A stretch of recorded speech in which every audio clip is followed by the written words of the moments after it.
And welcome to MiWeek. We're so glad that you're here with us. I'm Christy McDonald.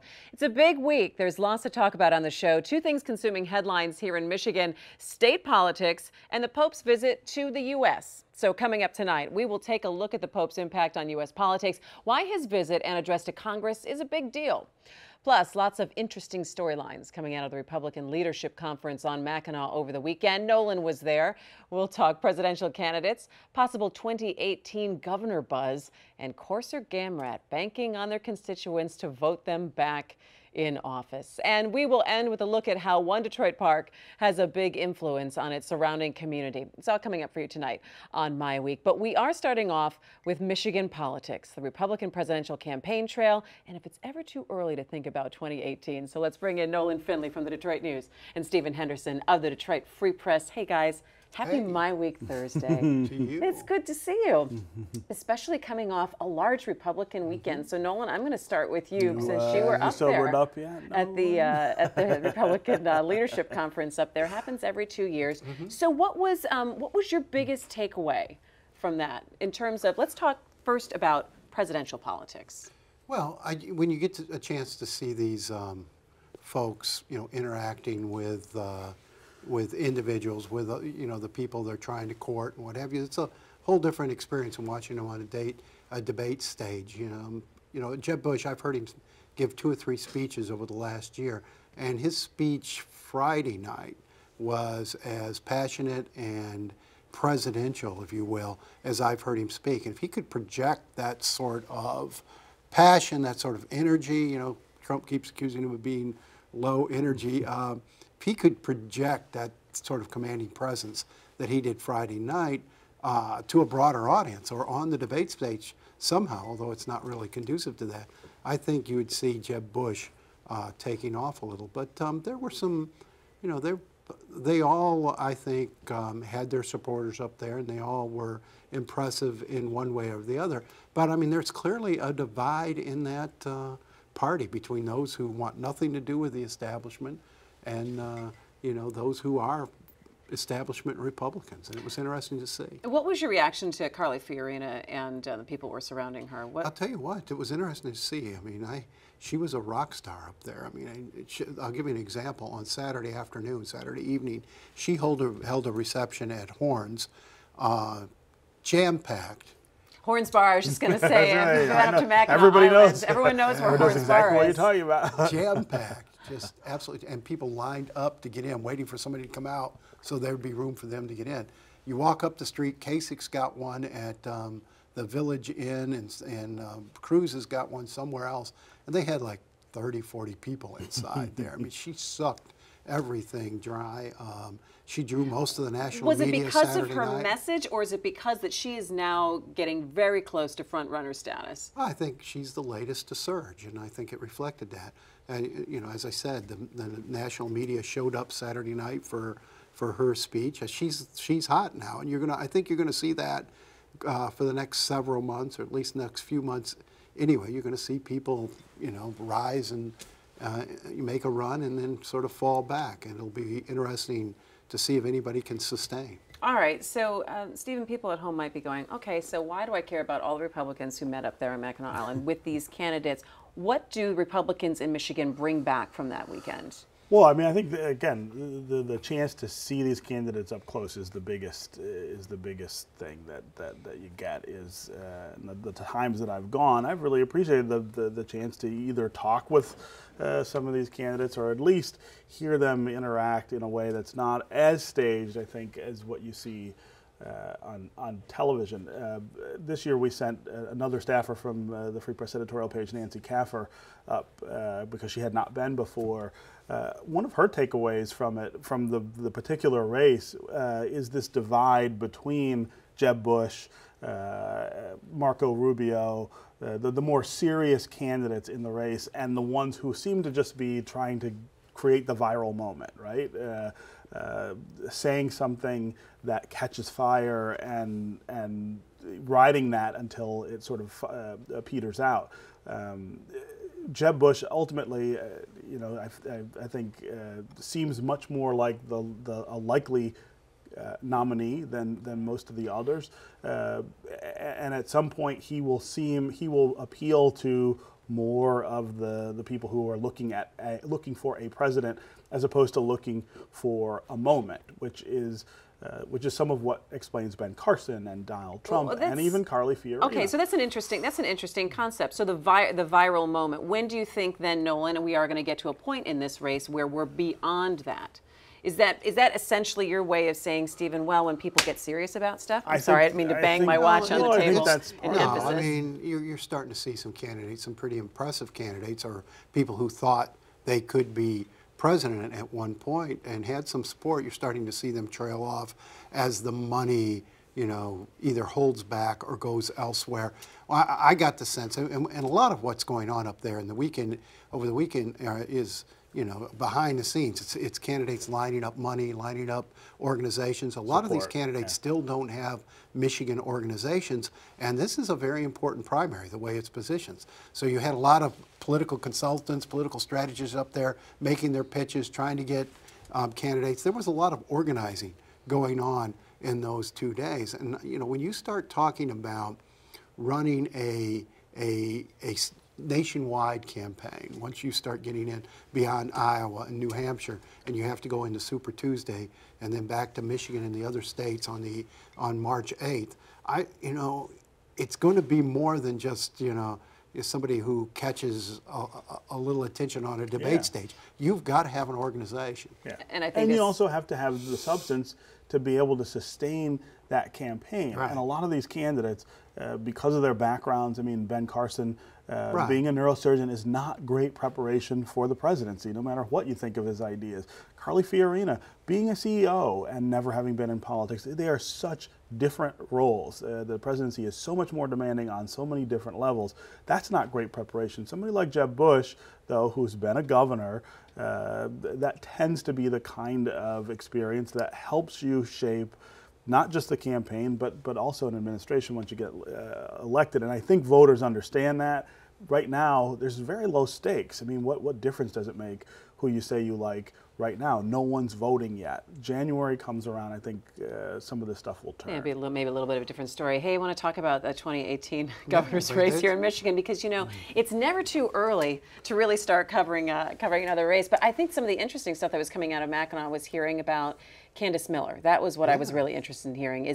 Do you believe that she's going to run, Nolan? She sure looked like she was. And a lot of people went up there thinking, oh no, they believed her when she said she wants to leave Washington, spend more time with her family. Well, apparently she thinks you can come back to Michigan and spend more time with your family too, because her presence was big up there. Her support was strong. I asked her, Ingrid Jackson, I wrote a column on Monday about that, and we talked to her up there at Bill Schuette's reception. And she said, yeah, I'm up here kicking the tires. This is absolutely a testing of the waters. So she's not shy about saying she's looking at this, and that will make it a very interesting race. A very interesting race, because who else are we starting to put in the pile here? Well, I think you have Bill Schuette on the Republican side, who seems, by all indications, everything he's doing is trying to act like a governor now instead of the Attorney General. The Democratic side, I think, is a little murkier in terms of whether Mark Hackel decides to run. I do think he's interested in it. Is he going to run? Is he going to risk his seat against someone like Candace Miller? I don't know. That's the interesting dynamic, right? Yeah, well, right. They're from the same little neck of the woods here in Michigan, and they're friends. I'm not sure how that plays out. I think Miller is an interesting candidate in that she does have experience having run statewide before, which is important, but she is so far to the right in so many ways and has made those plays to the Tea Party in the past. It will be interesting to see how she positions herself. She's been a couple different things over time. If you're going to run statewide in this state, you can't be that far to the right to win. It'll be interesting to see what she decides to do. All right, last thing before we stop talking about politics here in Michigan, Todd Corser and Cindy Gamrat, we haven't talked about this. They've decided that they are going to run for their seats. One resigned, one was kicked out, but they are getting back in the game. I can't wrap my head around this, Nolan. I had no words when I saw that. It's incredible. You would think the damage they've done to their own reputation and to their families, they'd want to be quiet for a while and find something to do that wouldn't keep poking this wound. Yeah, what But do the apparently Republicans they're say, just though, this egomaniac. weekend up on Well, they're Mackinac about appalled this? by it. And, you know, and what they're really worried about is so many people have gotten in those races that they don't have to get very many votes to win this thing. And, you know, a lot of people go in to a polling booth and say, yeah, I recognize that name, and boom. And what the biggest worry is, not that they'll come back to the House, is that they'll turn those 2 seats over to Democrats at a time when there's going to be an all-out battle for control of the House next year. Yeah, you I get think you that's get the last unlikely. you get the last word on this That one. seems unlikely, at least in. If those 2 are on the ballot, you think that? I don't know, but I don't think they have a prayer. those are winning very election. solidly Republican They districts, both of them. They are, but if you put a courser and a Gamret on that maybe. ballot, I don't think you win. Yeah. Nobody you might get believes people turned out. they can win in a general election. Yeah. They may win in a crowded primary. Well, that's how the they worry. that's how they got the seats in the first place. Was that those were very crowded primaries, and I don't know, it was those are- 1,200 votes or so got you into the seat.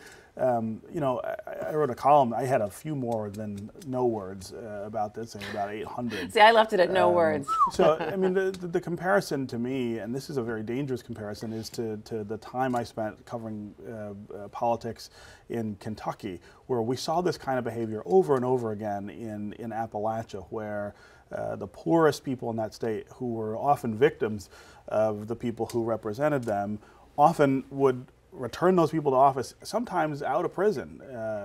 And that was one of the things that held that part of the state back, that part of the country back.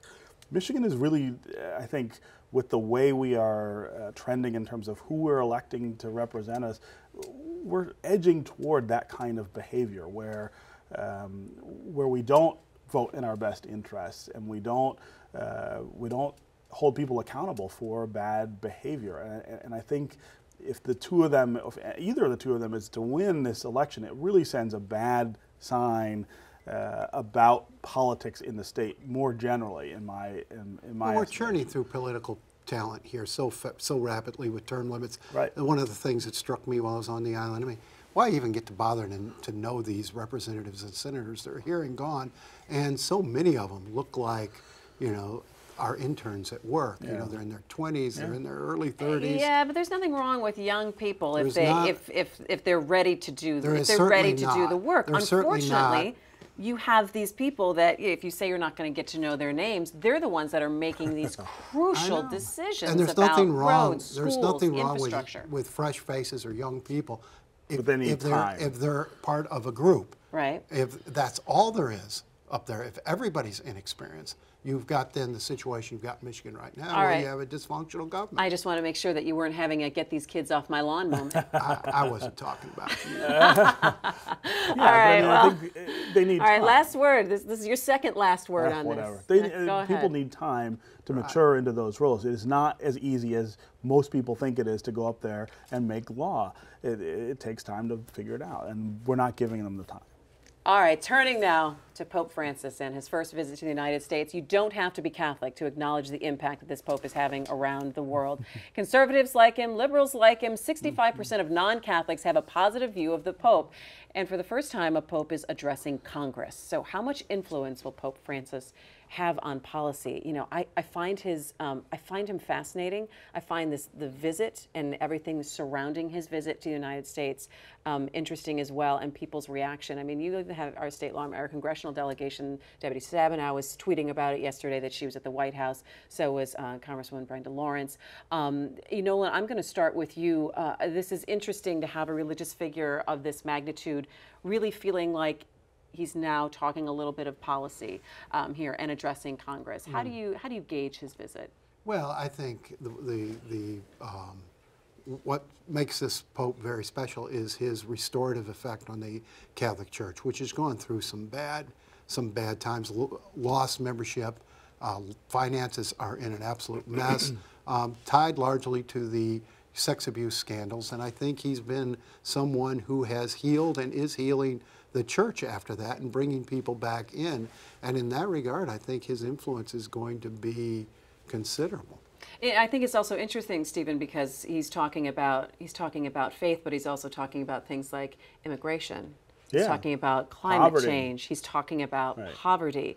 What do you think his impact is so far? I'm not sure that anybody looks to religious leaders to shape public policy in the way that they do in some other countries. I mean, I think this is a country where we even on the furthest right, I think understand that there's still a separation between those two things. At the same time, I think it's really important that this Pope is trying to challenge not just Catholics but other people in this country to think about how policy plays out in terms of morality and how it plays out in terms of who we are and the image that we project around the world. And I don't think there's anything wrong with that.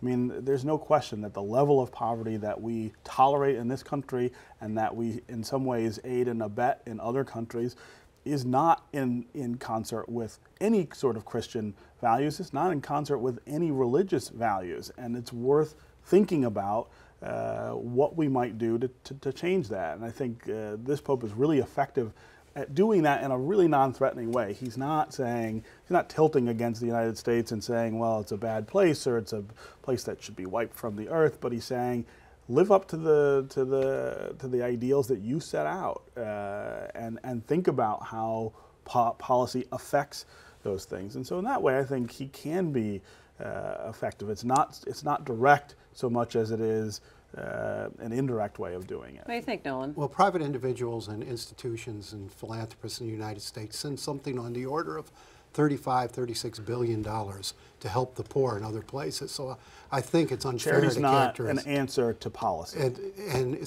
actually send more than the governments do. So I don't think it's quite fair to paint the American people as selfish or uncaring about poverty.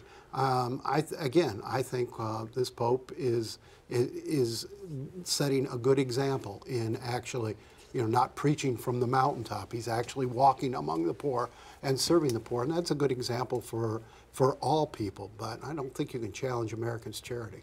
All right. Well, we're going to have to challenging charity. Well, we're going to have to leave it. We're going to have to leave it there and watch as his visit continues in the United States through the rest of the weekend. The American government sends more than all of guys, Europe. and we are going to take it. We're going to take it offline, and I appreciate the fact that you don't listen to me very often.